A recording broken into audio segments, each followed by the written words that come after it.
முதல் 100 நாட்களில் வலுவான அடித்தளத்தை அமைக்கும் வகையில் ஆட்சி கட்டில் ஏறியவுடனே விளம்பர வெளிச்சத்தை தேடாமல் ஏழை எளிய மக்களின் வாழ்வாதாரத்தை உயர்த்தும் முதன்மையான கோப்புகளில் கையெழுத்திட்ட அந்த பொன்னான கரம் நமது மாண்புமிகு முதலமைச்சருடையது.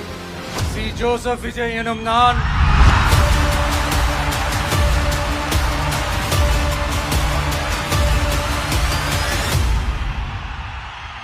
தமிழ்நாட்டு அரசின் முதலமைச்சராக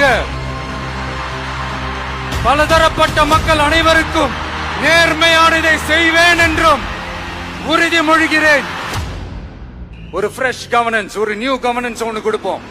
விவசாயிகளின் பயிர்க்கடன் ரூபாய் 5932.23 கோடி தள்ளுபடி செய்யப்பட்டுள்ளது.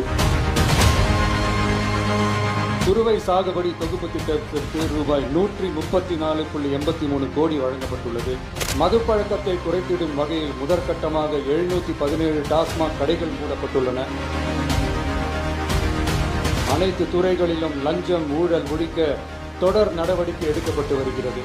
பெண்கள் பாதுகாப்பை ரொம்ப ஸ்ட்ரிக்டா வச்சிருப்பேன். பெண்கள் மற்றும் குழந்தைகளின் பாதுகாப்பை உறுதி செய்வதற்காக தொடங்கப்பட்ட சிங்கப்பெண் சிறப்பு அதிரடிப்படை ஒரு வாரத்தில் 378 புகார்களுக்கு உடனடி நடவடிக்கை எடுத்துள்ளதாக தெரிவிக்கப்பட்டுள்ளது. தாய் மாமன் தங்க மோதிர திட்டம் ரூபாய் 755.83 கோடியில் தொடங்கப்பட உள்ளது. மக்களின் போக்குவரத்திற்கு ரூபாய் 127.21 கோடியில் 300 புதிய பஸ்கள் வழங்கப்பட்டுள்ளது. மக்களை அலைய விடக்கூடாது, கோரிக்கைகளை நல்லபடியா ஆராய்ச்சி சரியான வழியில தீர்வை தர சொல்லி இருக்கிறோம்.